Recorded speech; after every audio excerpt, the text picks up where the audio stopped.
Ba-doop, ba-doop. Hello. Hello. Yo. How y'all doing? All good Good, here, how are all you? good. Doing good. Let's just check mic levels real quick. Let me know how if y'all want to just say a little blah blah blah one by one. Okay, Aaron, go first. Oh, you're super quiet for me. Hold on. Yeah, I'm turning you up as well. Blah blah blah. 1, 2, 3. Excellent, Hello, Aaron. You hello. sound great. CJ? 1, 2, 3, check mic. 1, 2, 1, 2, 3, check mic. Check mic 1, 2. Hello. Yes. No. Hello. I am going to up you a little bit. Chat, how are they sounding to you?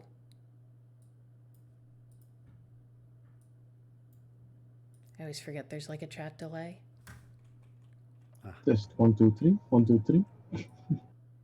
Tiger, you sound good. Alrighty. I might actually I might drop you down a bit depending on they could use a volume increase. Yeah. Cool. Just gonna drop Tiger down a little bit. And we should be good to go. I'm just gonna make a quick update on here, just saying we're doing the interview now.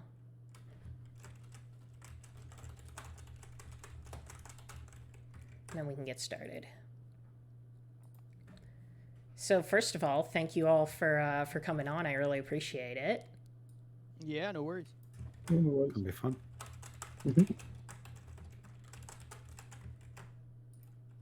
I just have to update the category because if I'm not playing Dark Souls 3, Twitch gets mad at me for saying I am.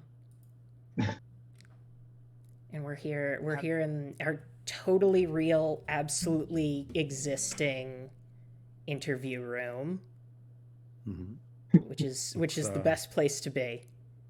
Looks very clean. Thank you. I work hard on it. So let's start with the basics. If you three just want to go through, introduce yourselves, what you do for the mod, how you came to join the team, if you'd like, etc. Credit card information, maybe, if you're feeling up to it. Bank account numbers, PIN numbers. PIN numbers would be fantastic. So yeah, why don't you I think. Should I start? You two should start because I joined later. Yeah. So. Okay. Go ahead. So, yeah, it all started with me basically because like two years and a half ago, I started making like a Dark Souls 2 mod. So that was my very first modding experience. But I kind of got bored of it after a year because like it was very limited in comparison to the other Dark Souls games to mod that. And I was really interested in modding Dark Souls 3. And back in the days, CJ was still doing his no-hit runs in the regular game. And CJ was actually telling chat at that moment, like, I wish there were more classes basically for our magic, like geomancies. That would be cool. And then I suggested to CJ, what if I just make you a separate class just to test it out, so you can test it out more geomancies? And CJ was like, sure, go ahead. Surprise me. I made him another surprise class, like cryomancy.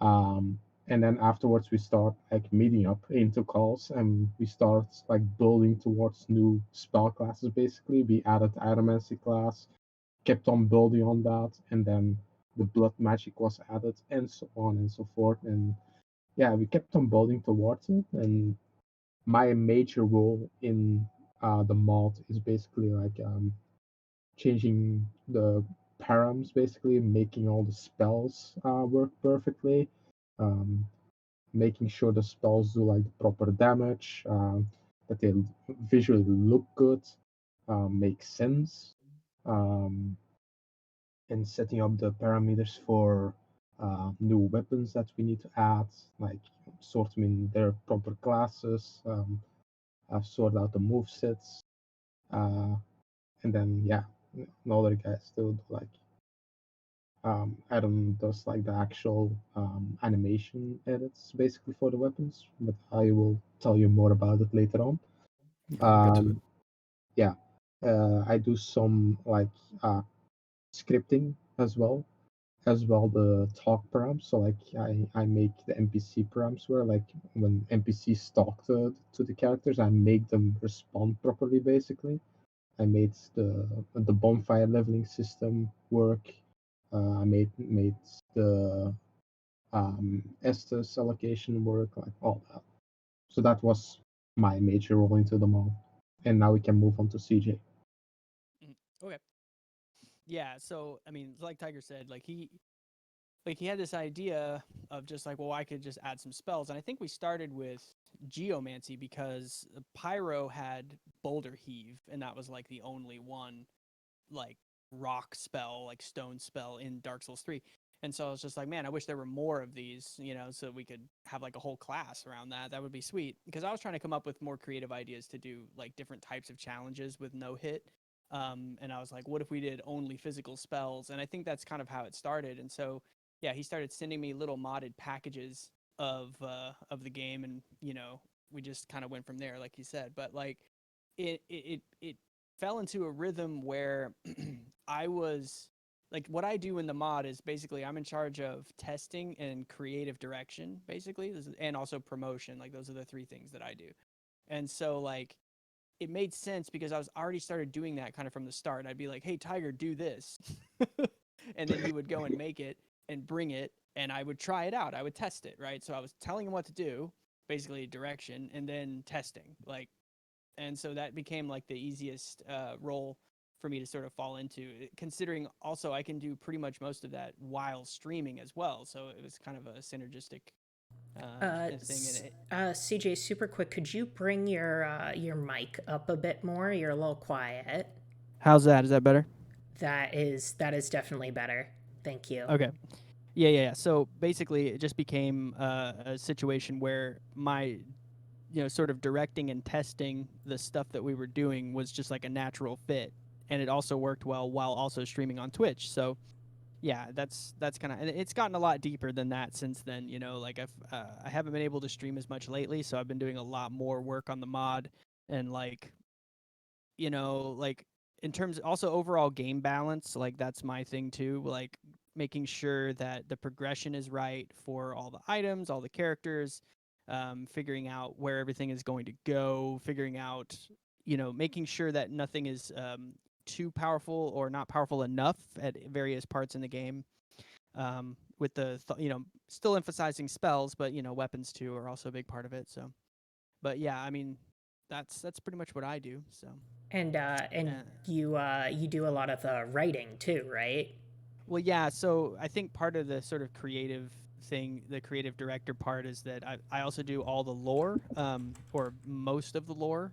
We actually have someone now helping out with the lore writing, but I've written 95% of the lore for all the item descriptions in the game, in the mod. And so we have like a Google Doc. It's like 50 odd pages of just lore I've Oh my written. god. And like the thing about the lore writing is that it's like I nerded out on Dark Souls lore. Like I nerded out to the point where I watched every lore video, read every item, just went deep, like studied it basically. So I found myself in a pretty good spot to be able to be like, okay, well there's gaps in the pre-existing Dark Souls lore. I'm just going to write stuff that fills those gaps with, you know, with new ideas, new concepts, or a completion of a story that they never finished in the actual Dark Souls game. They didn't finish the story. So yeah, You're that's talking to the right kind of, person about that. yeah. So that's kind of where my you know, like where my inspiration comes from. I'm not that interested in like going way out on a limb with the lore, just like coming up with completely bananas stuff. Like I'd like to keep it more like in the Dark Souls flavor to sort of respect the original game as much as I can, you know. Yeah, for sure. But yeah, so that's what I do. Aron, Take it away. All right. Let's see. So I've known CJ and Tiger for like a few years, I'd say, through the Dark Souls hit list community. And one day I saw CJ talk about this mod. He's doing like spells and stuff, and I was very interested because I'm interested in maybe working with game development at some point. So I hit him up, asked if they needed help with anything, and he said, "Yeah, we need some icons for some spells or something." So I took a look, and the icons they had looked interesting. So I kind of just, hey, what if I take over? Like, what if I do the icons? So I started making icons, and it turned out to be like 160 new icons in a few weeks, like completely original art. So that was kind of Jesus. cool. You work fast. Right. So that's how it started. And I'm very artistic, so I kind of asked, hey, can I do some models, maybe some maps, some armors? So I think, what did I do first? I think I made some armor first, right? I retextured the apostate set. Yeah. That was kind of my introduction to like basically any game development. Oh my goodness, And it another kind of one. just, it just kind of started going down that path.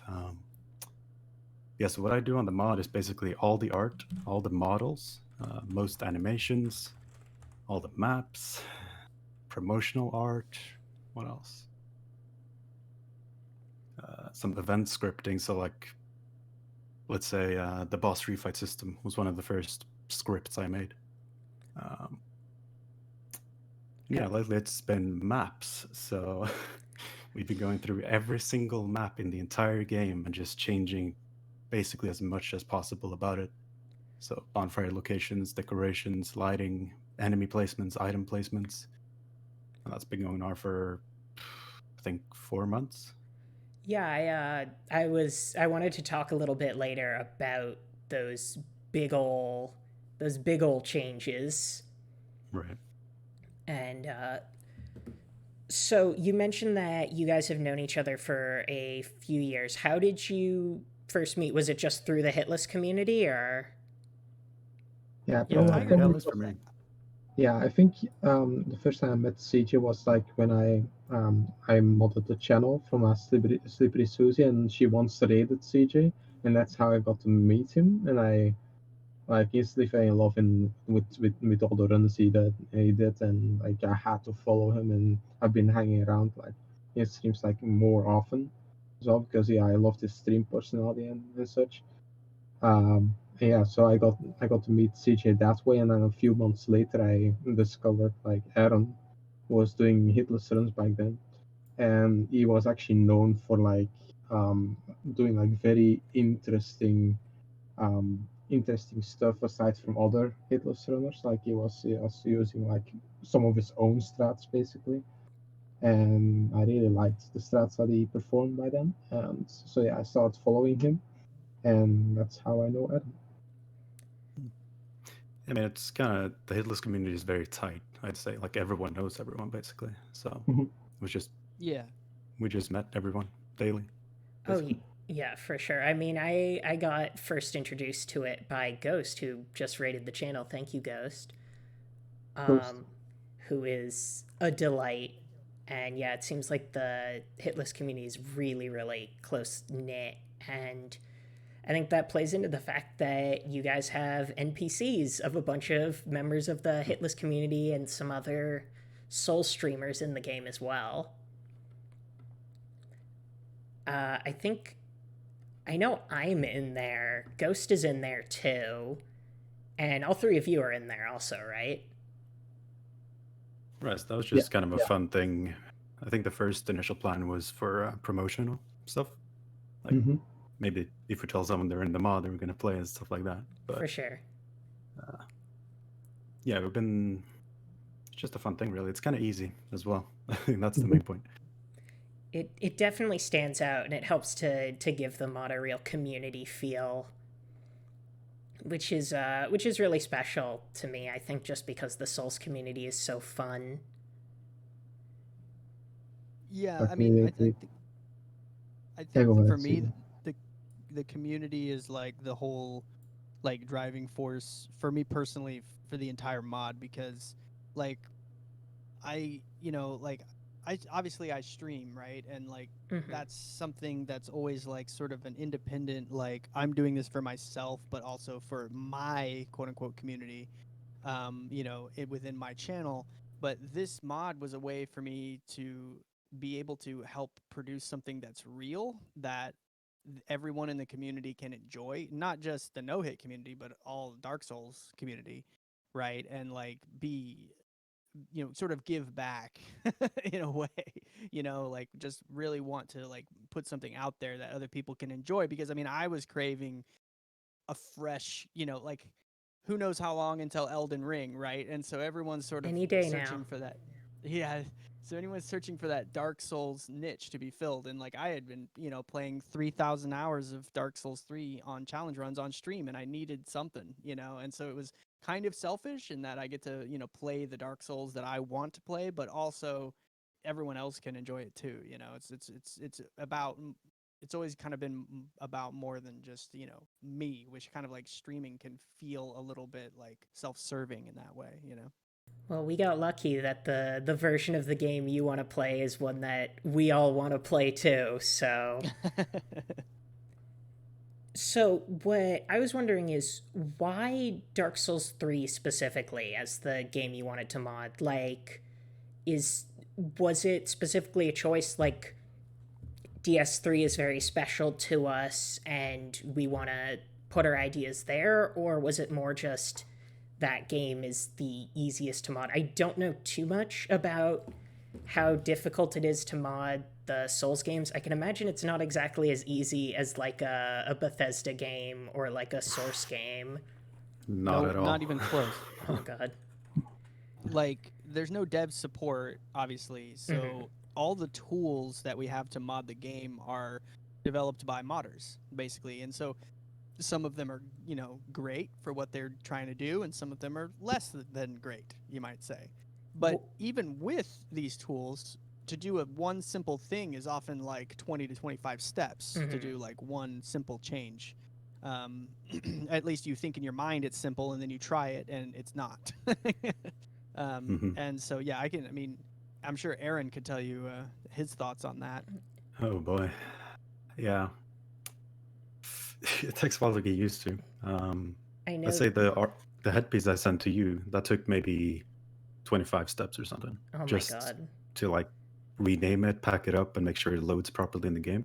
Yeah, I know about Mod Engine, and I know about Yapt, I think. Are there other like major tools that you guys relied on while making it, or? So the biggest tools for me is Dark Souls Map Studio, so I can edit the maps and stuff. But also, like the main program every modder uses is Yapt or Yabber, which is used to unpack and edit parameters and basically every file. Yes. So it's Yapt, Yabber, Map Studio. Now we also use Hoodie Patcher. There's Dark Script. You have to have that. And then there's some other Animation Studio. Animation Studio. And then there's some other smaller ones that we use sometimes to unpack certain types of files, right, Aron? Like a HKX back plus or something like that. Yeah.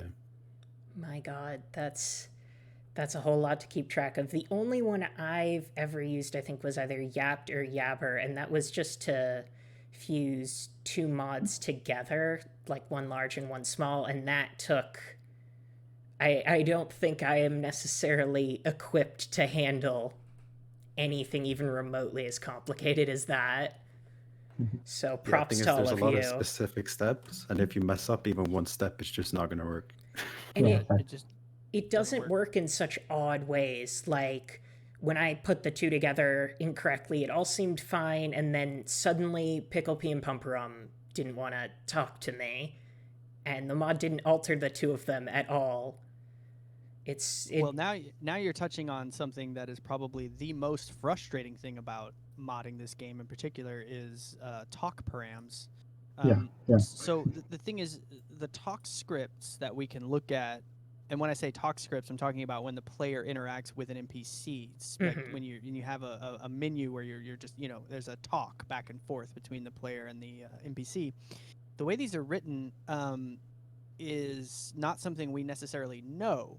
What we have is a representation of the talk scripts in a different language that's probably not the original language they were written in. So to look at it is a giant mess, and it doesn't make any sense at all to anyone. And we actually have to use it in order to set up NPCs and stuff like that. And so that is horrible. Is it? Is it trying to all avoid the tough- Japanese? Or No, it's definitely written in something, some kind of event script of some kind.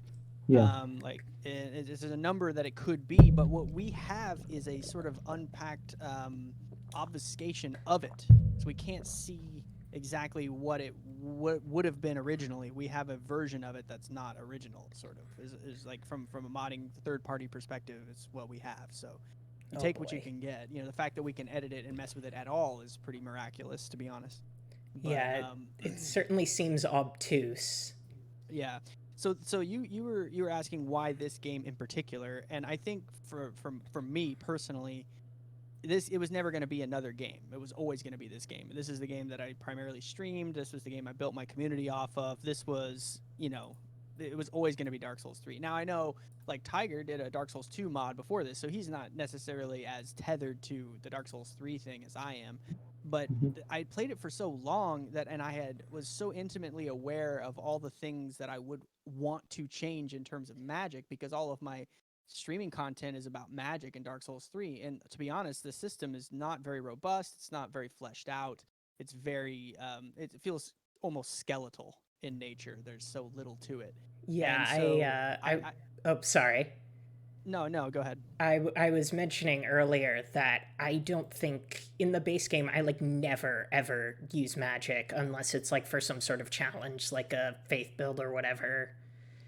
Sure. It's very, very underpowered, especially compared to something like Dark Souls 1, which you can really just break that with the right build. Oh, yeah, Exactly. absolutely. But the other thing too about Dark Souls 1 is that the magic is pretty good, but there's still not that much of it. It's not very dynamic, because it's just like, oh, I got lightning spear, I can shoot this across the map with binoculars and kill things. And that's like, oh, I got Wrath of the Gods, I can, kill things really easily from up close.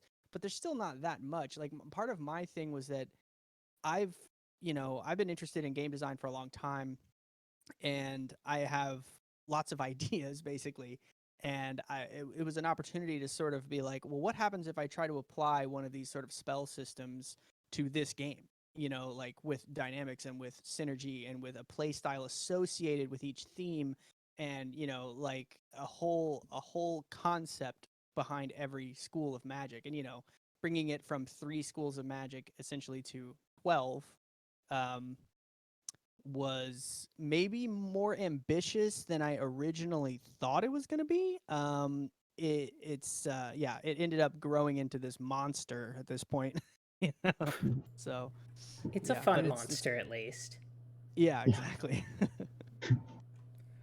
So, with regards to the other two of you, where would you rank Dark Souls 3 among like your favorite game of the Souls trilogy? Like for me, it's my all-time favorite game. It's my number 1 in the series, but I know among some parts of the community it's not as well liked. So I was curious where you guys stand on that. Well, if everything was perfect in the world, I would rather mod Bloodborne because it's my favorite game. Yeah. Well, But Mine yeah, too. at this point, it's just not possible to mod it because it's a PS4 exclusive. I'm sure it'll come to PC any day now. Oh yeah, of course. Any day Oh. now. But I also do love DS3. It's definitely my most played game by far, like over 4,000 hours, I think, at this point. And I just want to have play the same game but a different way, like a different experience, basically. Plus, this mod is a good way to have other people do it as well. Like we can make the game we want to play and have others experience it as well. Yeah, and so it's very fun. Yeah, and I know I've mentioned it before. I'm really, really impressed by the level of polish on this, especially with how ambitious it is. Like, you've got, there's some really great mods in the community, stuff like Cinders and whatnot, that brings a lot of new stuff to the game and kind of messes around with some existing structures. But you guys really just add a ton of new stuff, like in addition to just modifying the base stuff. And that certainly seems ambitious, but you guys have really nailed it down. I know that you recently released a big update to kind of rebalance everything, and from what I've played so far, it seems like it fits into the world of the original game. Like, it feels very natural there and not out of place, which I really, really like. Yeah, I Yeah, think well, I mean, our Aaron's a main goal. perfectionist, That's. I and think our main goal is to kind of stick to the main game, stick to the original lore, the original gameplay, basically. Basically, just extend DS3 instead of making a entirely different game. I'd Yeah, say. exactly. Yeah. And so, yeah, oh, kind of sorry. like with the lore. It's like with the lore, we want to keep everything within that sphere that Dark Souls tends to want to live within. You know, we don't want to step too far out of it. We'd rather just see more of it, if that makes sense. Yeah. Basically, what we try to do is just tie the loose ends together, basically, to make it like a whole piece. Yeah, for sure. Aaron, I have one for you specifically, which is especially in recent patches. You mentioned earlier you've been going through, you've been making huge overhauls to different areas. You've had, changes throughout, but the first few areas you've just made these huge changes to. So Right. I was really wondering, like, how many areas you're planning to do that with, and more like what area you're most excited to overhaul. I'm not sure how far in advance you plan this stuff, but I'm curious what you are most looking forward to changing. Oh man. Well, most excited. It's kind of hard to say because every map is a different puzzle, basically. It has a lot of restrictions per map, and some things just don't work. And maybe you have this great idea, but it's going to take half a year of work to implement. Oy vey. Or it's just you just put a bunch of hours into it, and then it just turns out, oh, the game crashes. Too bad. There's nothing you can no. do about it. Screw all your work, start over. And that has happened a lot of times. But yeah, I think the most exciting part for me is just seeing something new appear in the game. Like even the first time I did a map edit, just seeing the stuff I made in my favorite game is just an amazing experience. Almost feels like you actually work on the actual game in a way.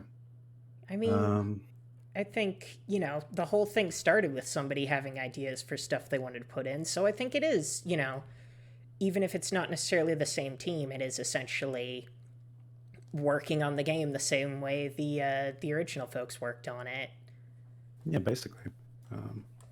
With 35 extra steps, but yes. Yeah. Yeah, like a blindfold and your hands stuck behind your back, basically.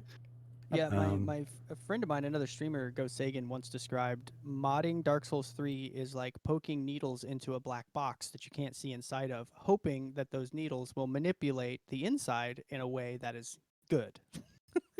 And that's pretty true, I'd say. Yeah. And ideally not stab yourself with them, if possible. Yeah. Well, I mean, so you asked how far we plan these things out. And basically, what we do is we create sort of a rough outline for what we're looking to do for the next several patches.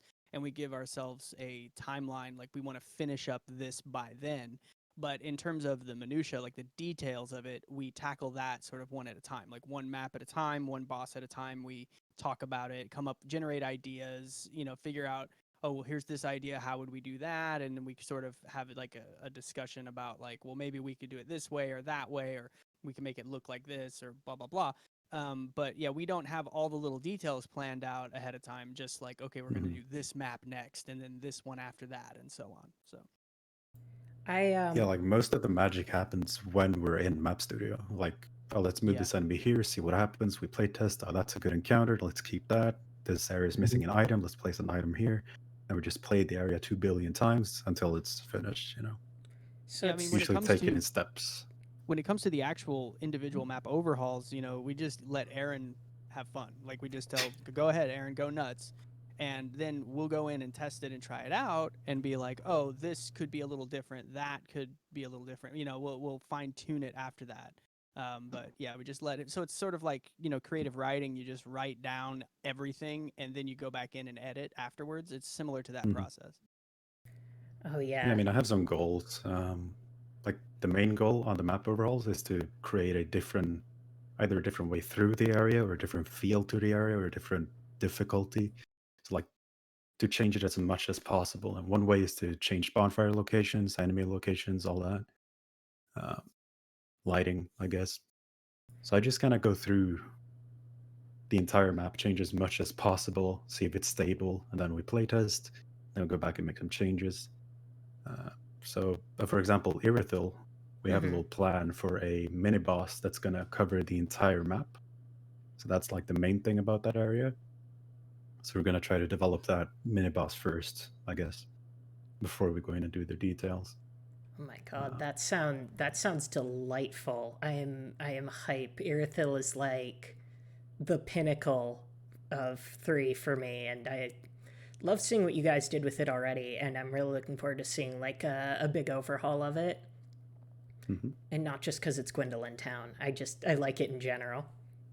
Well, I mean, I'd say this. Irithil is a really interesting zone from a modding perspective because it has collisions basically everywhere, which is a luxury. You usually find areas where the character doesn't walk to not have collision because why would it be there? But for some reason, Irithil seems to have it all over the place, which gives modders the opportunity to sort of create whole new sections of it or whole new ways through it. It's very conducive to modding because you don't have to do a lot of crazy elaborate stuff to make an area workable. But yeah, I mean, it's a cool area with a lot of ins and outs to it that can allow you to have like what Aron was talking about, a multi-phase mini boss encounter at various strategic locations throughout the map. And so yeah, we're pretty hyped about that. I mean, that's forefront in our mind because it's what we're working on next, you know. Yeah, for I sure. think the first step when we do map overhauls is look at the map, see what it's missing, see what it's doing good. So example, Profane Capital, it's very thematic and it's kind of cool, but it's extremely short. It takes like 10 seconds to run through. So our main goal was to extend the gameplay basically. And I don't know if you've got into Profane Capital yet, but there is an extension. Yes. I have not, but I'm certainly looking forward to it. I'm going to be showing a bit of the mod during the interview, but that's mostly going to be just the early game areas for folks that have not seen the mod before. And yeah, I've loved the edits that you have made thus far. So like yeah, and I think Profane Capital is a great example. That area is it's heartbreaking. So I think the addition to that map, speaking of, is probably our biggest accomplishment map-wise. yeah. By far. As far as I know, a map edit of this kind has never been done by any mod. But I don't know all the details of every mod, of course, but what we've been able to figure out in terms of map editing, I think, is really, really big.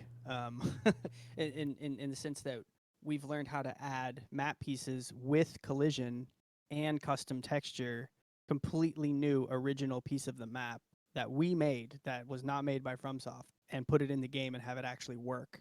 That's what we did in Irithil, or I'm sorry, in Profane. Capital, yeah. Yeah. That is excellent. And I wonder if I was wondering with Irithil too, if a part of that having so much collision is maybe because the devs had plans to extend the area and stuff had to get cut. Because I know for Profane Capital, that is like, I believe that was confirmed that was the case, that they just kind of took what they had and left a bunch undone. Well, my suspicion is that there's multiple people working on Irithil, and that probably someone in an earlier phase just said, I'm going to put all this out here and then let the next guys do whatever they want to do. You know, the next people do whatever they feel like doing here. And then they were just like, oh, let's just make it like this and just ignore this other stuff, basically. And it was just kind of like they designed the map with what they had, and just left certain areas blank because they didn't feel it was needed. So that I think that's what it kind of feels like to me. It doesn't feel like they intended necessarily to use the unused collisions. They just had that option and just opted not to, basically. They were saving them for you. Yeah. So, exactly. Speaking of the mini boss you're mentioning, I wanted to talk about the bosses a bit. Tiger, you've told me some stuff about the process of creating a a new boss and how tough it can be to do stuff like custom animations, custom attacks. I know you mentioned that the animation for a late game boss in the Untended Graves that I'm not going to spoil took like a bazillion years. So do you want to talk a bit about the process of designing some custom fights? Yeah, sure. So basically, we start out like by creating the concept, like rough concept art of the boss. So, like, what do we want it to look like, basically. Um, so that's what we did for the boss fight in Unintended Graves. Aron started like messing around with stuff, like modeling the boss a little bit, like what outfit should she wear. So he started like layering the clothing of a certain boss that already existed, and another NPC, and he started layering the clothes, and it was working out perfectly. And then he started designing the boss basically. So he had to create the whole model. He had to make the physics work basically. That the clothing moves whenever she moves. Yeah. So it's not like all stiff, and that's really hard to accomplish. Like it took a while to make it like work properly.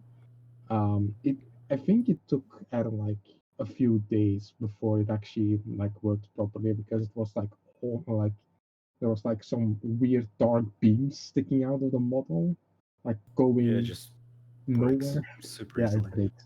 Oh Um, boy. so he needs to tie all the loose ends together to make the mesh happen like smoothly, basically. Um, and then we can start like designing the movesets, like what type of moves should she use, how fast do we want her to move, like what's bullet projectiles are we gonna make her emit, like are we gonna give her lightning attacks, blood attacks, whatever. So we start working on that. So I do the param edits. So I like all the visual effects you see on that boss. That's what I created. Basically, I did the recoloring and all that. Um, the actual visual effects on her model were implemented by Aron, but also recolored by me. Um, and yeah, Aron like modified the moveset a little bit, like made some moves like execute faster, like made like some of the visibility like endure longer. Um, and so yeah, so that's how the process is for making a new boss fight. Like make the new model, make the animations, make everything work smoothly, and then we move on to the event script. Like then the boss is actually ready to be implemented properly, into an actual boss fight. Like we need to place all the possible structure for the arena, basically, like the fog wall. We need to make it work whenever you stand in front of the fog wall. We need like a box to appear that you can actually enter the fight. Like that all needs to work smoothly. Like everything needs to fit in properly, basically. I see what you mean about stuff taking 35 steps. My god. Yeah, yeah. Oh, those are It's just like the main yeah, steps, and then each goal has like 50 steps in it. Like making yeah, that Right. button work, that's not just one step. yeah. Oh no. The event scripting in the end for that's one particular boss, because that's one of our bigger modified bosses and one of the first ones that we made, like completely modified boss. I think the event scripting alone to make it work properly as it works now, it took us like maybe 2 weeks to get to that point. Yeah, 2 weeks. So yeah. Yeah, it's a funny thing too because as we go, we get better at it. And so Yeah. certain things which used to baffle us are now trivial, but at the same time, as our eyes get bigger, so do our stomachs. So like we're constantly trying to do more than we did before. And so it's not like the things we do now are like quick and easy because we're still trying to be like, well, what if we did this? And it's like, it gets bigger and bigger and more ambitious as we go. So Mhm. Oh yeah. Yeah, like the boss in Untended, for example. I personally look back at it now and I just think we could do so much better now. we could do much better now, I think. Yeah. Yeah, and Yeah, we probably will I at some point. I can relate in that regard just cuz I do game dev and the last game we made, Heart of the Woods, I look back on it now, like a couple years later, and I'm like, oh, I could have rewritten that. I could have put a different adjective there, etc. I feel like that's just the nature of development, but the good thing about mods is that they're really just, living, breathing projects. So there's always room to rework and retool them. True. I mean, I look at it like we actually didn't go in with any sort of like finish date or anything like that in mind until recently, when we've actually set a sort of a mod completion goal, in the sense that once we rework all the maps and rework all the bosses individually, and we're happy with game balance, once those three things are accomplished, then essentially we're going to release version 2.0. That's what it's going to be called, and that's going to mark the essentially complete version of the mod. Now, that doesn't mean that we're not going to work on it. We're still going to make fine tuning and balance and get everything, more perfect, but in terms of like map layout, in terms of what the bosses are, in terms of like the big stuff, is all going to be solid, consistent from that point in. With the idea behind that is that people who stream and do challenge runs or whatever, they can't do that if the software is constantly changing in really big ways. Mm-hmm. And so we're trying to get to a point where it's a solid foundation that people will feel comfortable to, commit more time to doing more impressive things in the mod.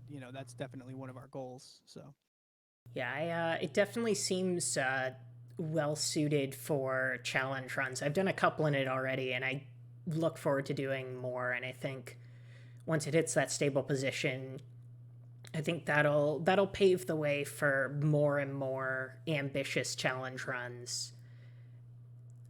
Which is, we hope so. Excellent. I'm certainly going to attempt some. Real quick, tying into the boss thing, I got a viewer question about that, which is, for each of you, who is your favorite vanilla boss fight in 3? Oh, mine is Gale by far. It's so advanced, it's so deep. There's so much to learn about it, and then not to mention the actual design of it, the music, his voice line, his character is just a phenomenal fight, in my opinion. I have to add to that. I really enjoy Gale as well, and I feel like it's one of the best boss fights to end the series with, basically. Like, amazing. Oh, yeah. Gale is great. I could go on for hours.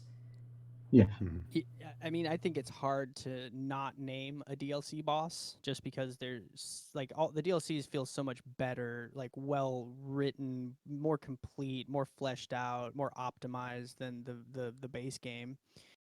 Like for me, like I have like my favorite one to play, and then I have like my favorite lore concept. I think the lore concept behind the Frida fight might be the most amazing little bit of Dark Souls lore writing that they have done.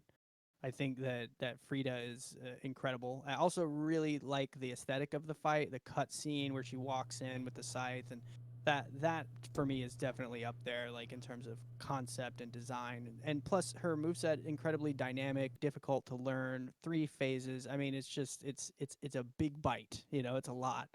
And I like that. I also thematically really enjoyed Demon Prince, because it just felt like demons and Izalith were an afterthought in Dark Souls 3. The Demon Ruins is pathetically small. Old Demon King's a joke. Oh. And so having an actual fire-themed demon in the DLCs was like, oh, thank you. Like I was really looking forward to that. So, yeah, those Demon are mine Prince too. is excellent. Okay, I have a couple questions that are related to the opening moments of the mod, so I'm gonna go ahead and pull that up right now, and we can have a little conversation about that. And the first thing being, I will show off the major changes to the opening area, which is one of my favorite things about the mod. Oh my god, 10 profiles is not nearly enough. I can't even remember what half of these are.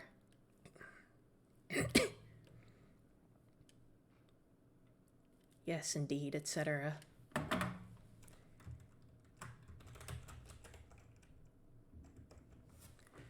etc. We're just going to throw up whatever. I'm going to do Geomancer, which I have not done before, because you mentioned that being an early one, and I want to try to show that off.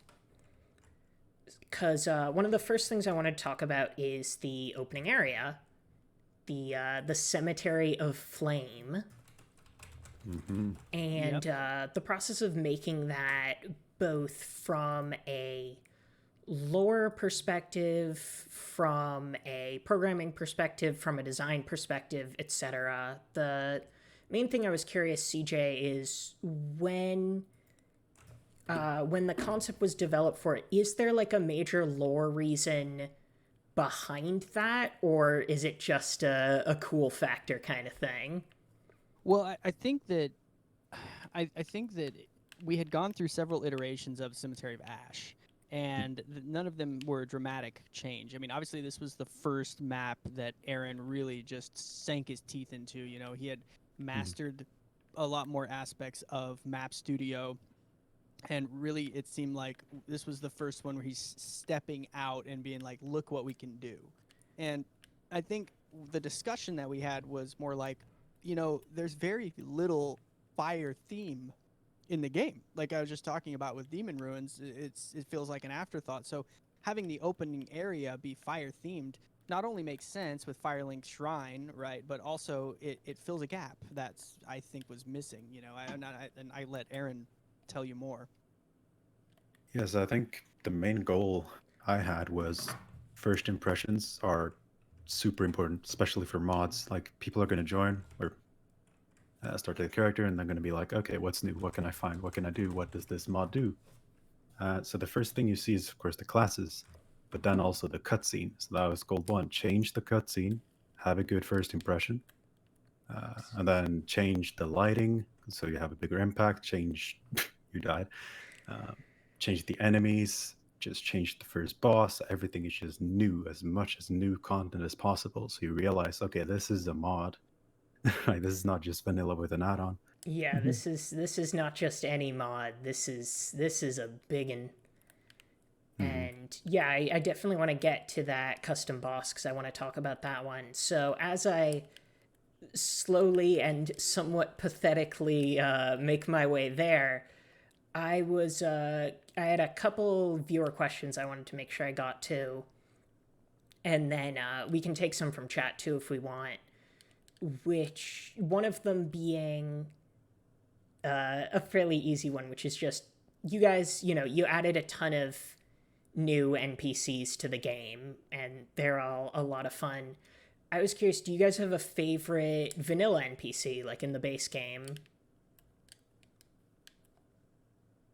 So by NPC, do you mean like a vendor or a quest partner, like Henri? Anything. I think, you know, Firelink Shrine NPCs, Covenant leaders like Yorsha, basically anybody that doesn't immediately try to murder you. Yeah, I'll have to think about it. Carla, 100%. She's great. Carla's the best. She's a sultry minx. I can't say I disagree. She's fun, and she has a great VA, Jenny Fennell, who also did Dark Moon Night Tests in Dark Souls 1, I believe, which is super neat. But in terms of voice acting, I think there are two voice actors from vanilla game that really stand out in my mind. One, I absolutely love the job that the actor did who played Lothric, who did his voice. I think it was perfect. Like for the you know, for the task, like what they needed Lothric to sound like, and you know, it was just so well done. Like the voice acting, I thought was phenomenal. Oh, he's great. Yeah. Also, whoever just did the sound design for Aldrich's boss. Aldrich's boss sounds, like his voice sounds that he makes, his screeches and screams are so on point. It's ridiculous. I love it. They deeply upset me as a big Gwendolyn fan, but yes, there was actually a brand new revelation about that. I don't know if you guys heard that, but at the very end of the fight, there, as he's dying, you can actually hear a woman's laugh in the middle of it, with the general assumption being that's Gwendolyn, which ties into the whole she's fully aware and conscious during the entire boss fight, which that sucks. More sinister. Yeah, for sure. Lothric actually had the same VA as Gwendolyn, which is super neat. Okay, yeah, we already did favorite boss. There are a couple kind of silly ones that I don't know if we'll get to, but I just wanted to point out. Oh my god, I'm not dead, huh? The visual effects on this boss, which is, you know, obviously a Pontiff Beast originally. And Tiger, you mentioned some of the new effects you added to it recently. I was wondering if you wanted to talk about that. Yeah, well, Aron can actually add to that, but we actually made like the flaming effects like more like bigger, like in the center of his body, because like the center of his body like wasn't emitting enough flames to make it like more vivid, basically. Like I think Aron can add to that, basically. Well, I'd say this boss has had over 50 different versions in patches. Oh my Like this god. boss has gone through so many changes. I think the original concept was just to have like a, what was it? Some other kind of enemy? I don't remember. I think a crystal lizard, a ravenous crystal lizard. Then we changed it to a watchdog. And then we wanted it to be different, so we just shaved off all the hair, and I hated that. So I was like, Yeah. okay, let's make this proper. I'm sure looked he like an wasn't a angry fan of it chihuahua. either. So I was like, oh, let's think about it. So we have all this flaming stuff in the background. Let's just make a flaming dog and call it Watchdog of Firelink. So then we just started working on that, and Tiger realized, oh, this looks like the Bloodborne boss from the Chalices. So we just slapped on the Bloodborne music. It just kind of built itself, basically. Our goal wasn't to make that boss, but it just kind of turned out to be that boss. Yeah, I think the idea behind changing the first boss at all came out of the fact that Gundyr has no place in Dark Souls 3 lore. Gundyr was essentially something that was added as a really late stage addition to Dark Souls 3 because they needed some kind of introduction. I like his lore. Yeah, but it's definitely, it felt stapled on at the last minute. It didn't feel very, like, it didn't flow well with the original story of you know, like Pontiff being the true bad guy and all the, you know, all this other stuff they had planned that they didn't do. Yeah, for sure. You know, and so getting rid of Udex Gundyr was a really big, important thing to me personally. Like, I felt like he needed to go because it was our plan to try to return the boss scheme back to something more similar to what they had in the pre-alpha version of the game, where the model that you know as Gundyr is actually the Consumed King, which is what they had on the, you know, on the pre-release posters and all this stuff. Yeah, I know there was a leaked screenshot, or I don't even know if it was leaked, but there was a screenshot showing him in Osiris's arena, which, minor spoilers, is where you can find him in the mod, which is super neat. Unless you guys changed that since last time. He was always supposed to be Osiris. Like, he was always supposed to be the father of Lothric and Lorien. And he's the Consumed King because he has the pus of man that bursts out of him. He's consumed by the abyss, just like the pus of man outside his room in the Consumed King's garden. So there's a theme there that they just kind of abandoned that we basically restored. Yeah, and I think that you mentioned how that ties into your intentions for the lore, specifically with regards to filling in the cracks and kind of giving an interpretation that you think feels more complete, which is very, very neat. So while I bang my head against the wall of this guy, I know some folks had viewer questions. If you wanted to open that up, I have a couple more that were sent in to me ahead of time, like, Tiger, if you could remake any boss from Dark Souls 1, who would it be? Or I had one person specifically ask if you could marry one character from Dark Souls 3, who would it be? Okay, so remake one Dark Souls 1 boss, huh? We think. Good question. Chaos. No. Nah. Please, no. Well, Aron I would would, make Bed of Chaos Pog. yeah, That's actually true. Okay, I changed my mind. Please I do would, Bed of Chaos. I would probably maybe remake. Hmm. Artorias, because he has like some nice movesets. Artorias. Yeah, he has some nice movesets. That's a solid choice. Yeah, he's Yeah. great. I'd be happy to see him again. I think he's like moveset wise is very unique. He feels like the most unique in Dark Souls 1. Yeah, Um, I think he's a real standout in that game and in the trilogy as a whole. Mhm. And he's just cute as a button too, but that's a bonus. I think I might be interested in remaking Calamite, because I think Calamite was like, I don't think that they quite had the resources to make it as epic and awesome as they wanted, and I think that a remake of that boss would be really awesome. You know? That's Yeah, true.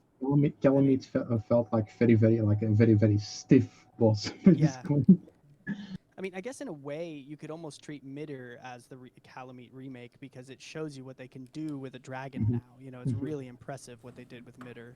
I think that's, perhaps that's what they were kind of trying to do there. They're like, okay, first of all, the dragon's going to be huge, you know? He really feels it. Yeah, because Calamite it's just not very big. I mean, it's just not. I feel like he looks a lot bigger in the cutscene with Goff, and then you find him and Yes. he's just like, he's big, but it's like, I think he's smaller than the Gaping Dragon. Yeah. I have not, I haven't compared the models one-on-one, but that's what I've heard. Mm-hmm. So that's... So the question is, like, which boss would want to remake in DS3, or... Yeah. Right. Well, I feel like Manus would be very cool in DS3 because of the advanced bullet systems and physics and just smoother animations. Because Manus in DS1 is kind of interesting because it's very positional, very timing based. And doing that with DS3 gameplay would be pretty interesting, I think. I think that's an incredibly solid choice. Yeah. Plus, thematically, Manus is one of the more interesting bosses in DS1. Given the theme and the lore and everything that's implied with that fight is really powerful stuff. Yeah, I can definitely see compelling. that tying into Sable Church in some neat ways, which is a plot line I have a very soft spot for, even though I almost never do it.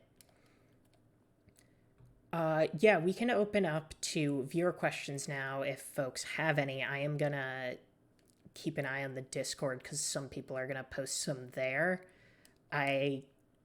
In between me getting my whole butt handed to me by this guy.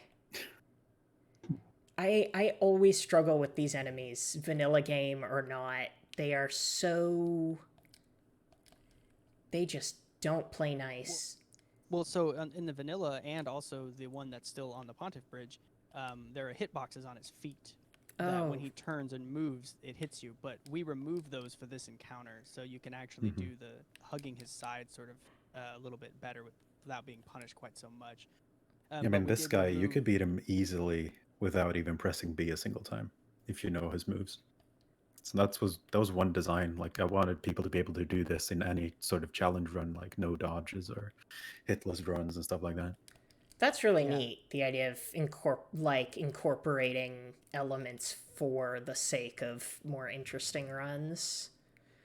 That also... I think hearing that makes me feel better because I always get killed when I'm by its side, and so knowing it's unfortunate makes me feel better about myself.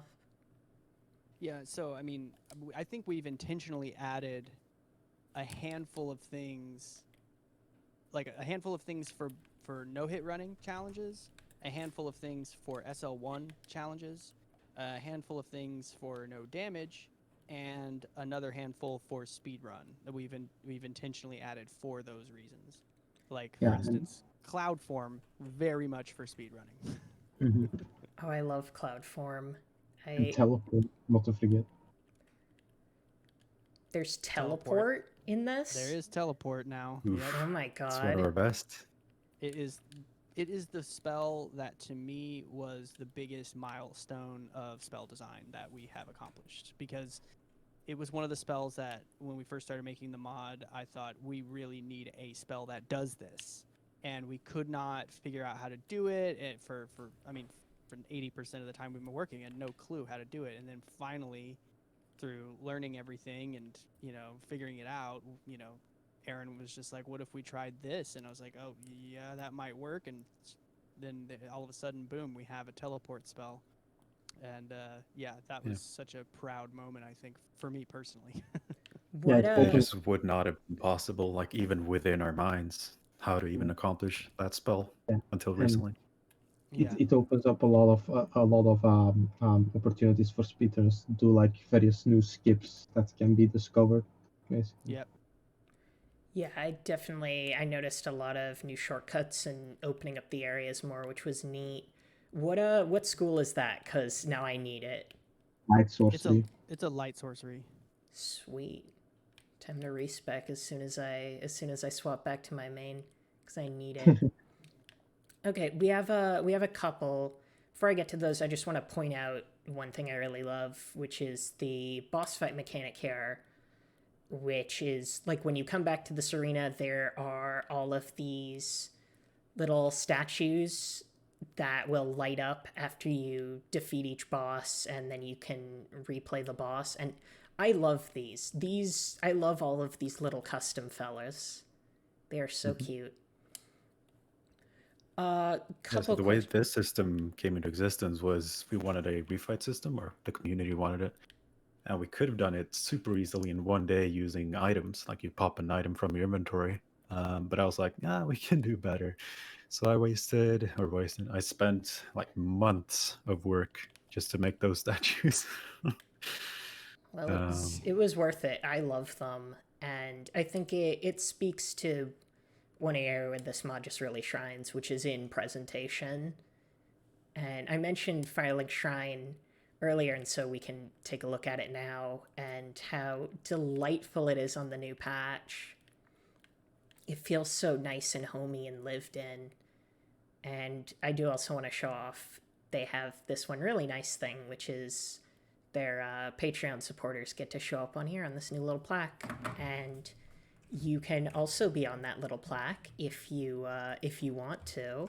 I'm just gonna drop their stuff here because you totally should go support them on Patreon.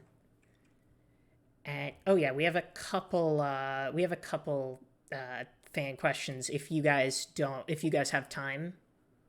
Sure. Sure.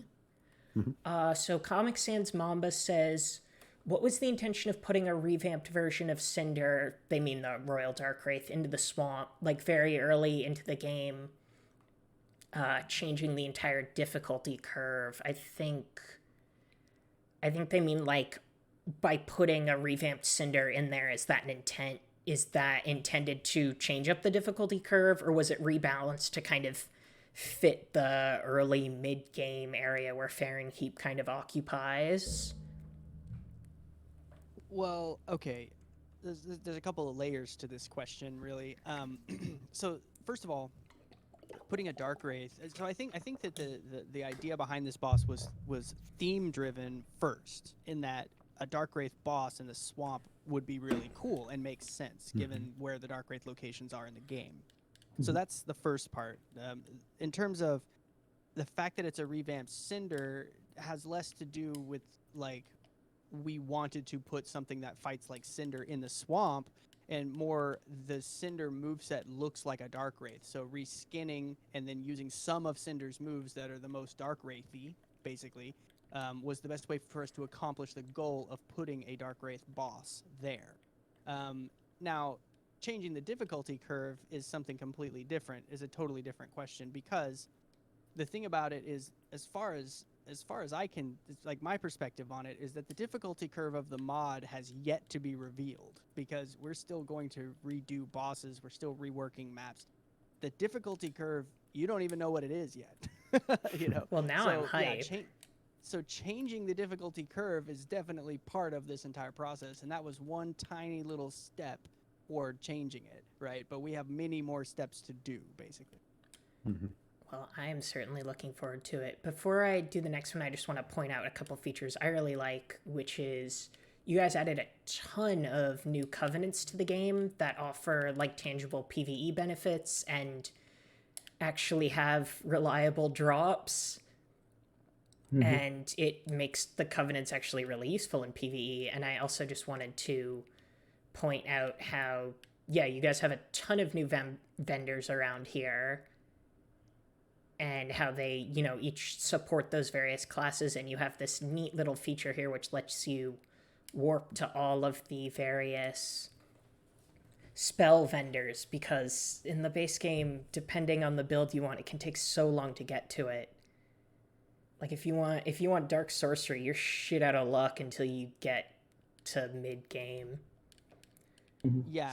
So the thing about that is part of that concept is obviously when you're doing challenges in base game, unless you wanted to do dark sorceries or dark pyromancies or something, then yeah, you just can't. Like you just can't do it until you get to the dungeon to free Carla, and that always felt really lame to me. Like, you know, like in Dark Souls 2, for instance, you can be a hex build from the start, and you can do that and just, you know, play that way if you want. And so a big part of it too, the overall mod concept was to offer freedom for the player to choose what they wanted to do and then be able to do that from the beginning. So the teleports to the spell trainers from the start was crucial for that, to make sure you can get on track with your spells and stay on track and not have to worry about a lot of nonsense, essentially making one class more viable than another on a regular NG playthrough, you know? Yeah, for Yeah, sure. it's just to remove annoyance, basically. Yeah, Well, just it's a quality of life thing. as somebody that plays this game like daily, I certainly appreciate it. We have a couple other ones here. Ariel Dreamer says, what was your favorite piece of lore to expand on in the game? Well, Like- my favorite lore that CG actually added is like the additional lore about the lands of Ferosa and some lore that links everything to the Ivory King. Like yeah, some lore about the Ivory King as well, which is pretty cool. I really like Yeah, the which- Druid extension. The you like the druid? Druidic Conclave of Vinheim. Yeah, so I mean it's hard for me to pick I mean I wrote all of it, so it's hard for me to pick a favorite. I'd say there's like I do like the Ferosa stuff a lot. The aromancy coming from Ferosa, sort of a kingdom that's underplayed throughout the you know, it's mentioned and constantly referenced but never really talked about, I'd say you know, really forthright throughout the series. That's a good one. I do like also the Druidic Order, like Aron said, but I think maybe my favorite. I mean, gosh, I'm kind of torn because I really like the light sorcery lore, talking about Ulasil and talking about the kingdom essentially from people who were there, which has never happened in Dark Souls. No one has ever attempted to write lore about what Ulasil was actually like. And then the other one was the cryomancy lore. The idea that the reason why I like that one quite a bit is it ties into my favorite piece of Dark Souls 3 lore, which is the dynamic between Priscilla, Frida, Ariandel, and Dunnel, the Mad Pyromancer, and that story is probably my favorite from vanilla. And so cryomancy was my way of expanding on that story and filling in some gaps that are only implied in the base game, and really being able to flesh out that bit of lore was really great for me. Yeah, one of the first things that hooked me on my first playthrough was the discussion of Frida's betrayal of Priscilla from the cryomancies. That was super interesting and added a lot of depth to them. So yeah, that story to me, I connect with it in a big way. It feels both like I mean, because it's such a, I mean, if you took it at that interpretation, the way that I've interpreted it, then it's gut wrenching. The story is really rough, you know, Yeah. and it connects on all kinds of levels, so like relationship wise and also family wise. Like all these things play into that story. So I think it's a really compelling story. I would love to pick your brains about that at some point, mostly because I'm curious where you stand on some various theories regarding Yorshka, but that might have to wait until another day. Yeah. Who else is Ample C says my Blessing question of the moon is upon your journey. SSI Joko, thank you. My question is, you all mentioned quite a few months where breakthroughs allowed for more and more ambitious changes. Was there ever a single moment where you all began to realize just how expansive this mod could be? And if there was, like, what was the breakthrough that led to that? Huh. Um, You know, I don't. possibly like when it comes to map edits, like the most recent thing that we changed about Profanity Capital, that was actually a breakthrough because we start messing with things, but it's really hard to mod new nav mesh basically in Dark Souls without the game crashing on you. And nav mesh determines that um, enemies can actually follow certain patterns throughout the new structure. If you don't add those patterns, then they won't move at all. They only will do like stationary moves, like some attacks they will do, but they won't actually try to chase you or move towards you. Basically, they're stuck in Yeah. place. Yeah. So And essentially, without nav mesh, the enemies just stand still and derp out, and the only way that they can move at all is via their attack animations. Yeah. And so yeah, go ahead, keep going, Tiger. And so yeah, we recently discovered that we can actually just check one tiny box, like tick box, in the NPC think param in the parameters to make them think I can ignore navmesh. So navmesh can be non-existent on this object. And they don't care anymore. They just walk on the new structure basically. So that opens like a lot of opportunities for us. Oh, for sure. Yeah, that's I a feel big one. like That was a big one. we've Go ahead, always Aaron. known what we can do with the mod. It's just it takes so much effort. There's not really breakthroughs. It's just like our attention span extended, so now we can do this basically. Like custom map pieces has always been possible, but it just takes so much effort. Oh my god, I And can't lately imagine. in Profaned, I just kind of went, okay, this map really needs this, so let's just focus on this and make a new map piece. Yeah, I agree. I kind of want to echo what Aaron's saying there. From a way I see it, two things shift over time. I can't see anything that's like a singular, like, oh my god, we could do this. This is so big, you know, like I can't believe that this is gonna work.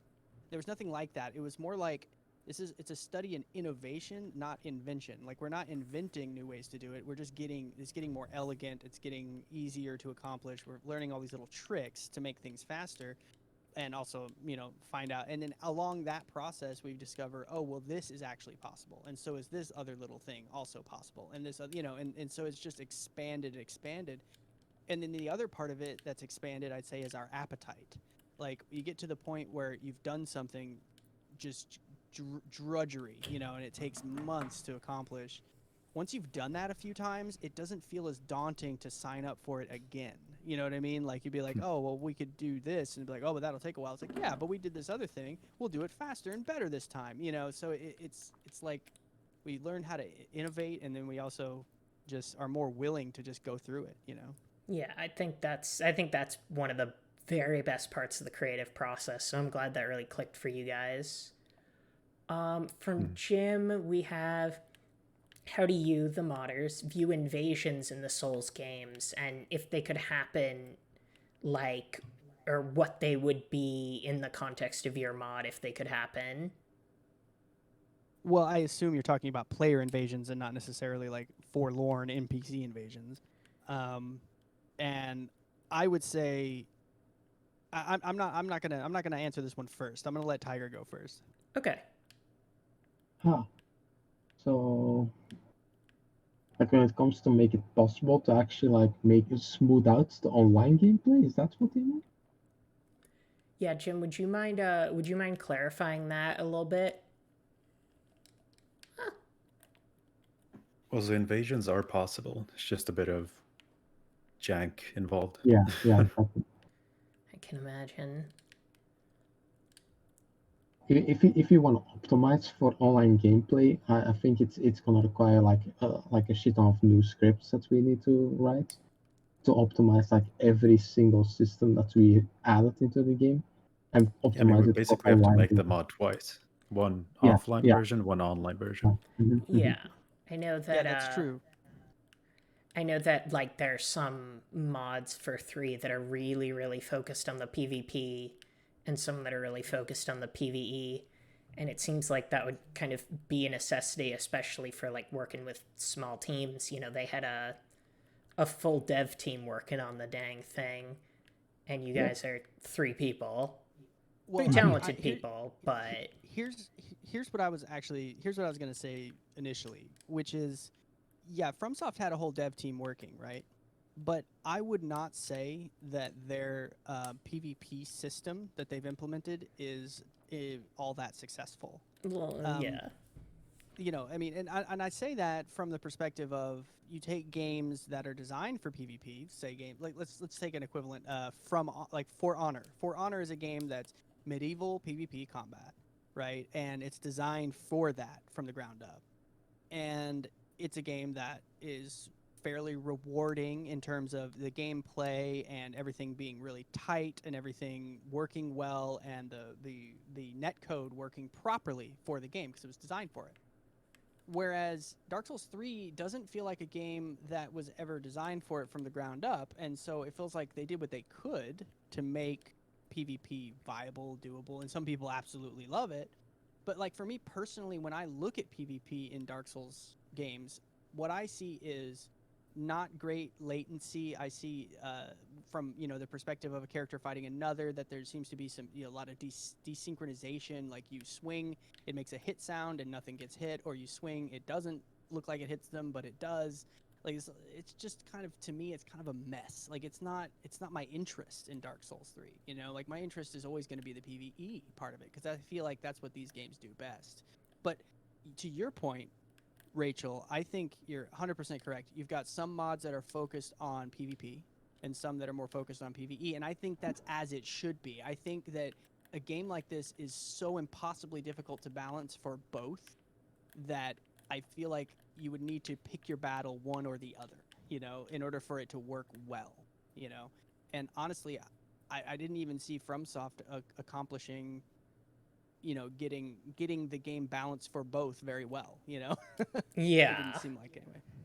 Yeah, I think that's fairly true throughout the series. I think the one example that people love to one example people really love to use is just Dark Bead from Dark Souls 1, which is a PvP nightmare. Yeah, it's a mess. Oh yeah, from Esper, we have, on that note, are there aspects to modding 3 that are still like pulling teeth to work on, like similar to talk params? Are there any other Aron? that are just like you dread them? Aron making armor. So, the thing about making armor is that there's a billion steps to it. Like, first, let's talk about cloth, first of all. Oh, We boy. are not able to affect cloth or physics in any way, basically.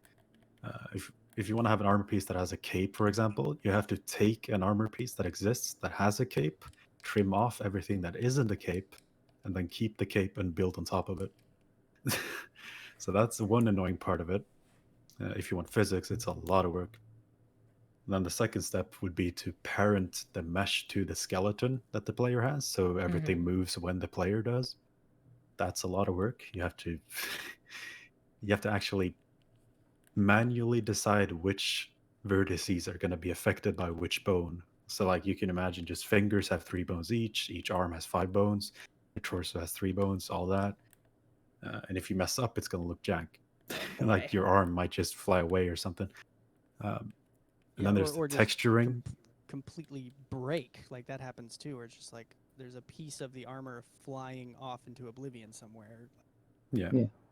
And then there's the texturing part, which is more of an artistic thing, like how much effort do you want to put in? Do you want to make this cloth look like chainmail? Do you want to make this, do you just want to change the colors or whatever? And then the big cherry on top is every single piece of building an armor set has like 200 steps. Like you have to unpack it, you have to repack it, you have to name it properly, you have to register it in the files, you have to assign the textures. It just takes forever to make an armor piece. Well, it was so sweet of you to throw that custom one together for me. I'm sorry you had to go through all the trouble there. Well, so I can describe that one. That one's kind of easy because the textures and model exist. I basically just chopped the head off the boss and took the crown. Poor hasn't Gwendolyn suffered enough? You had to take her head off too. Now, knowing that, will you still wear it? Knowing that it was built on her suffering. I mean, yeah. She died for that crown. Just saying. I mean, she died already. She died for our sins. I mean, it's kind of like how I'd be honored to like wear a glove that she wore or something like that. So I'm gonna call it a tribute to her and not think too hard about it, because otherwise I'll make myself sad. Yeah, I mean, like armor is one of those things that's just a massive time sink, obviously, but like the process of creating a new piece of armor with physics and cloth, like the one that the Geomancer is wearing here, is, I think, an amazing part. Like Aron was talking about earlier, that feeling of I created this and this is in the mod. And I love one thing I love about new armors is that they're so forward in the gameplay, because they're what you're looking at all the time. They're like right there, and that people love, you know, creating their own style and their own fashion and all that. And like, you know, obviously we gave armor in the mod passive abilities, so they help your character like rings would, and that, so we wanted to incorporate obviously fashion but also utility, right? And so you'll see redundant armor sets where like there'll be multiple ones that all reduce like the cost of pyromancy's FP the same amount, and the reason why is that you can pick and choose your, you know, your fashion that way, but not actually have it negatively affect your build. But yeah, I mean, that process of creating something that's so just screen forward, you know, you're looking at it all the time, I think is really, really cool. Yeah, for sure. And I certainly appreciate it as a big Fashion Souls person. It definitely, it feels nice to be able to vary stuff up, and you guys have put in some really cool looking armors, and I think, yeah, the multi-utility options there kind of lets you make some outfits that really seem to fit the tone of the class. Like, I like how a lot of the Pyromancer armors are like similar thematically. Okay, so I mean, that happens mostly in the texturing phase, like when you decide the colors and the textures of it. Like, do you want it to be wet? Do you want it to be dry, glowy, you know? Ew.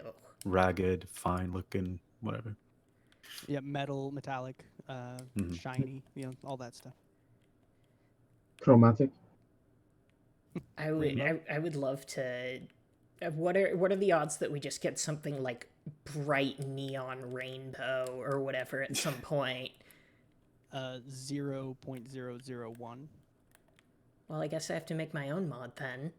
I think there actually is a mod that changes all the colors to random colors. Oh my god. There's a 1 in there though. There's a chance. Okay, yeah, I'll take the 1. I'll take the 1. One more from Bella. Is there something in the future that you would really want to add? I know you guys have some future plans, and I won't make you give them all away, but I would love to hear if there's some stuff in the pipeline or in a pipe dream where you would really like to see it put together. Well, so personally, since I'm the map guy, I want to make custom maps. Like, I want people to be able to travel to entirely new zones, not just revamped zones, entirely new. So I think one of the goals is to make Carthus of the Sands, like the actual desert. Oh my god. An entire new area. Something else. Okay, so the big one is obviously Londor. The big one is Londor. City of Hollows. Like, Londor is the dream. Like the Like- actual city of Hollows. Oh my That's a god. thing I really want to create. I think we I- all want it to happen, but it's gonna be a while. Yeah, that sounds like it Yeah. would really take some doing.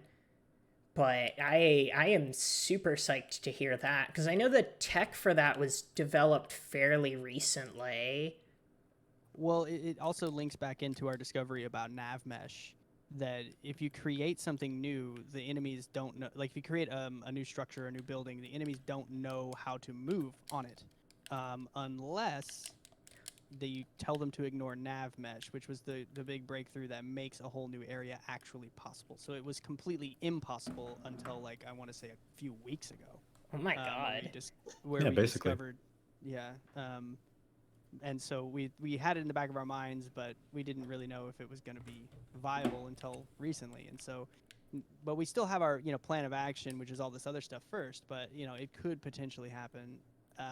But what's interesting is the big stuff that you really want to add to the mod. The funny thing about that is everything that I had in mind for the mod to do and be, we've passed up and then some. And so at this point, this all feels just like bonus. Sky's the to limit. me. Yeah, and so it's like, I mean, at this point, I'm just like, oh man, whatever, I mean, the main thing holding us back is time. Like that's Yes, it. yes. We can do basically anything. It's just gonna take forever. Yeah. Right. Well, I think, there's certainly something to be said for, being able to look forward to new stuff with the mod. And I think that certainly adds to excitement among a community as you form one. So I know, at least for me, I'll wait as long as I need to. I'm sure it will be worth the wait. I'm definitely excited about like how far we progressed in like the knowledge about modding stuff, because I never expected our mod to be like get this big already. Because like the main thing why I want to start modding Dark Souls games is just remove the flaws that FromSoft left behind, basically. Like that's why I made my Dark Souls 2 mod. Like I want to remove like the flawed mechanic behind like needing to level a certain ability to get yourself iframes. I was Oh pretty god. a pretty silly move, basically. So I just removed that. That was the very first thing I actually fixed. Basically, also the speed that you went through the fog walls was very slow. Just sped up the animation so you didn't get caught off guard by enemies. And so yeah, I moved on to Dark Souls 3, and then we just removed some of the flaws, like spell classes. Like me and CJ improved on all the spell classes basically. Like the miracles were like they were very very bad, especially holy miracles were very bad. Oh god. So we Yeah. we improved on that like quite a bit, and yeah, and we filled in the gaps. Aron joined the team. He made awesome maps, and he keeps on going. And he keeps on improving, and yeah, our mod is getting bigger and bigger. Right? Well, I for one Yeah, I mean, cannot wait to see where it goes. yeah. So my main goal for joining was to learn game development, but it's just grown so much. Like it's turned into way more than just learning game stuff. Like Yeah. building communities, making new friends. Just yeah, not what I expected when I sent CJ a DM. Yeah, I feel very blessed that that we are such a solid team. It's a small team, but it's a very solid one. Yeah, I think it's very very clear that you guys clearly work super well together. It's like I said, it's if you had if I didn't know better, like if I had been told by some rando like this was made by like 3 people, I'd be like, you're full of shit. No fucking way. I But think that honestly, it's the thing that makes everything possible is how well we're able to work together and communicate on the project.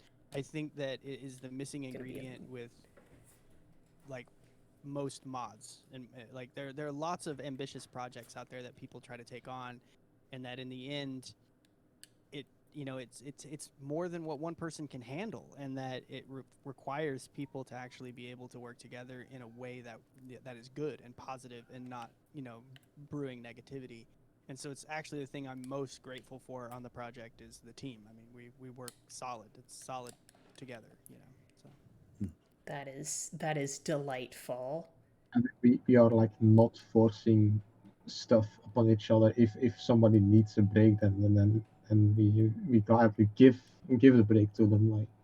Like last month, I had like a rough time, like very very bad time. Like I had like a break for like a week, and Aron and CJ were like, yeah, go ahead, dude. Like we can keep this up without you for a moment, and like I know, come but back to it when you're even on your okay. break though, you're just like, what are you guys working on? What are you doing? Oh Yeah, I know. no. Take your I know. break. I know. Yeah. I totally get that. I think, yeah, working in game dev, like, it's impossible to overstate just how Yeah. much good team chemistry uh, changes the process in the best way possible. Yeah. On top of that, I work full time as an accountant on top of that, so Oh my god. that's a lot of work, and then after work, I'm basically. Well, Yeah, good Tiger on you. works hard. Tiger is not afraid. Tiger's not afraid of hard work. Tiger works Yeah. hard, man. Yeah. It's pretty clear y'all do, and we're certainly grateful for that. I think just because my cat is screaming at me, and I have to see what that's about. I think since it's about 7, I think we're gonna wrap up here. Right. But I would be next time you guys put out a big update, I would be more than happy to have you guys back. So thank you all so much for coming by. I really appreciate it. Thanks for It's been having me. great. Yeah, and thank you. I'm just gonna drop the mod link and the Patreon link one more time. If you guys have anything you want to plug, your channels or whatever, feel free to drop them in chat or say them out loud for people that might be watching this on YouTube, whatever. Well, I I do think runs all in the mod. information is there, so. That's true. Yeah, everything is on the Nexus page for the most part. Also, I do runs in the mod. We do testing on my channel, and I'm streaming this here as well. And Hi, so if anyone's Tigers interested in viewers. seeing- I mean, oh if my god. anyone's- Hi, CJ's viewers. Yeah. I haven't If slept. anyone's interested in seeing challenge runs, no-hit runs, and testing for the mod, they can check me out on my channel. It's right here. You should. It's good. Also, for those of you who like look into the wiki to locate certain items or something, like even on the first playthrough, some of the things are still out of date. But don't you worry, I'm working a lot on the wiki lately. I think it was like out of date like 75%. Like all of the information on the wiki was like 75% out of date 2 weeks ago. Oh in no. 2 weeks, I reduced that to 15%. So Not still, only is he working full time and modding, he's also building a wiki. Oh Yeah. my god. I don't know how you do it.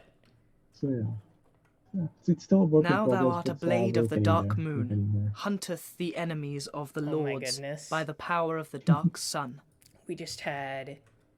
Oh my god, Amplesea with the 10 gift subs. Sweet Now thou art Moses, a blade thank of the you. dark moon, Thank you, sub. hunteth the enemies of the lords Like I want to. by the power of the dark sun. Yeah, I got one earlier, so thanks again. Well, for there you that. Now go. thou art a blade of the dark Everybody's moon, ready to go. and hunteth the enemies are, of the lords by the power of the welcome dark back sun. anytime to join in. And I will be streaming this mod for Now thou for a art a while blade yet, of the dark so moon, hunteth I the am enemies of the looking lords forward to by the power of the having dark my sun. mind blown by what's yet to come.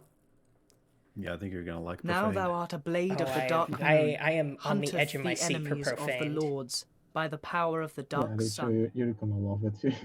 You wanna walk through it like billions of times, like during the Now same thou stream, art I a think. blade of the dark I'll moon. make sure hunteth I the enemies highlight of just the me lords by the screaming the power of the entire dark time. sun. But yeah, we're gonna take a Now short thou break art here a and we'll be blade of the back. dark moon. And thank you guys so much for coming by. I'm Sun. gonna mute that for a minute. Okay. Yeah, thanks for Now having thou us. art a blade of the Oh my dark God. moon. The ride Hunteth never the ends. enemies of the lords by the There we go. Sorry, Gwendolyn. But yeah, thanks for coming by. I hope to hear more from you guys soon. And do you guys want? Let me grab a link to your Discord if that's cool with you. Yeah. Sure. If folks want to join up with that, because the folks there are real nice. Yeah, and if you're interested in like what the process is, what it takes to actually get to the point where we are at, like we do daily mod dev sessions, so you can follow our progress daily, basically. Anyone can watch. Yeah. Anyone can watch the dev. I am definitely going to do it next time I get a day off, because now that I've learned how arduous a process is, I want to go and see if y'all end up having to torture yourselves a bit for making me feel bad about wearing the Gwendolyn crown. Yeah, I will talk to you guys soon, and this will be going up as a highlight and up on YouTube, so I will make sure I link it to you guys. That's cool. Awesome. Yeah, and good luck as things go on. I look forward to it, and I hope you all like have a great rest of your night too. Yeah, You too. same to you. All right, see you guys. Bye-bye. Bye. Bye-bye. All right, I am like I said, I'm gonna take a brief break just to grab some water and stuff, and then we're gonna continue on my main playthrough of this. Thank you to those of you that have watched along with this. I had a lot of fun. I hope you guys did too, because I might be doing this again in a couple weeks. So, oh yeah, I should say congrats to everybody that got to become Blades. Aron, CJ, Sir Squeaky, Nick, Yuppie Astronaut, Glitchy Squid, Assorted Fruits, Trilobite Blessing, Sunny Days, and Free Walker. Congrats. And yeah, I'll be right back in like 2 seconds.